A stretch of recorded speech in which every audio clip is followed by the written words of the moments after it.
দুপুরে খাওয়া দাওয়া করে আজকে আমি আর মা বেরিয়ে পড়েছি। তোমাদের মনে প্রশ্ন জেগেছে আমরা কোথায় যাচ্ছি। হ্যাঁ, অবশ্যই তোমাদেরকে বলবো। তার আগে একটা কথা বলবো যে তোমরা কিন্তু কন্টিনিউ ভিডিওটা দেখতে থাকো, তাহলে বুঝতে পারবে যে আমরা কোথায় যাচ্ছি। পর অরুণ আইসক্রিম দেখে আর নিজের লোভটা সামলাতে পারলাম না, এই জন্য ঝটপট কিনে নিয়েছি। তারপর আবারও বাস ধরলাম, কারণ আমরা যাচ্ছি চিত্তরঞ্জন কাকুর বাড়ি।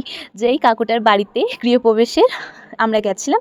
আর সেই ব্লগটা এখনও যারা দেখোনি তারা অবশ্যই জলদি গিয়ে দেখে এসো।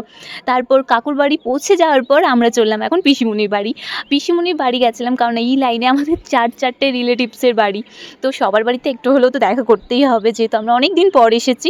হ্যাঁ, হয়তো গৃহপ্রবেশে সবার সাথে দেখা হয়েছিল, কিন্তু বাড়ি কারোর যাওয়া হয়নি অনেক দিন, তাই আমরা সবাই ঠিক করলাম যে আজকে সবার সাথে দেখা করে আসবো। কাকু জায়গাটা ভীষণ সুন্দরভাবে সাজিয়েছে, আর প্রত্যেকটা জিনিস কিন্তু মারাত্মক লেভেলের ছিল, মানে খুব সুন্দর ছিল।